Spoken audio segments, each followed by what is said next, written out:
Natatawa ko sa sarili ko. Hindi ko alam kung saan ako titingin. Sa camera ba o dito sa screen? Dito na lang sa screen. Para akong tanga. Nakailang take na ako Nahihirapan ako. It's now or never. Wow.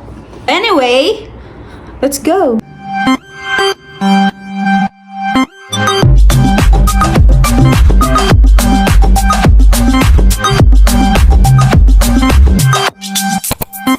Hello everyone! Eto na nga! Finally, ang aking unang video!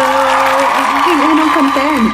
Sa totoo lang, hindi ko alam kung ano ang gagawin ko, kung ano ang dapat kong gawin, sabihin. Eto na nga! Since marami ang nagtatanong sa akin kung paano maging international student dito sa Canada. So, yung naging pathway ko dito, papunta dito, student pathway. Ano nga ba ang kailangan? As a main applicant, yung kailangan is yung POF mo, yung tinatawag nilang show money, kailangan mo yon. Sabi nila, minimum dapat na POF is 1M. Hindi lang daw kasi talaga yun pang show money. Yun yung gagamitin mong pera to start a life here. Isa din sa kailangan is yung sponsor mo. Dapat may mag-sponsor sa'yo. Kailangan mo mag-tuition. Depende yon sa school na papasukan mo. Para mabigyan ka nila ng letter of acceptance. Siyempre, mag-ano ka rin, exam. Pero basic lang. Wow. Hindi ko! Basic lang naman yung mga exam dito. Katulad rin sa Pilipinas, dalawang klase yung school dito. Community college, tsaka yung private one. So ako, naka-enroll ako sa private. May pros and cons yun. So, pag-uusapan natin yan sa mga susunod. Yan. So, pinakahuli, kailangan mo ng SOP, Statement of Purpose. What? What the Purpose? Pinakahuli, kailangan mo ng SOP.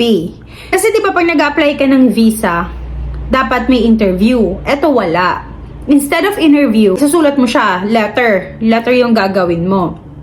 Ang ingay. Ano yan? Teka lang. Sa lahat, ito yung pinaka-crucial na requirement. Dito nakabase kung ma-approve ka or hindi Ito yung kailangan talaga. Number 1, proof of funds or yung tinatawag nila ngayong show money. Pangalawa, your assets. Pangatlo, sponsors. Pang-apat, letter of acceptance sa school kung mag-student pathway ka. Which is, yun yung ginawa ko, student pathway. Pang-lima, SOP mo.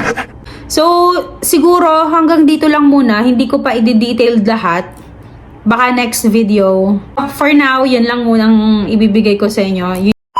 Kasi pagod na ako, hindi ko talaga alam kung anong sasabihin ko Hindi ko alam kung nasagot ko lahat ng mga tanong nyo dahil parang sabog-sabog yung content na to. So, that's it. I think. Can't believe na darating yung point na sasabihin ko to. Please do subscribe on my YouTube channel. Here's my YouTube channel and my Facebook page. Please po, parang awa nyo na po. Wala na po akong pangkain dito. Aasa po ako dito na magkapera ako sa ginagawa ko. Thank you so much for your support and thank you so much for watching this. I'll see you guys on my next video. Bye!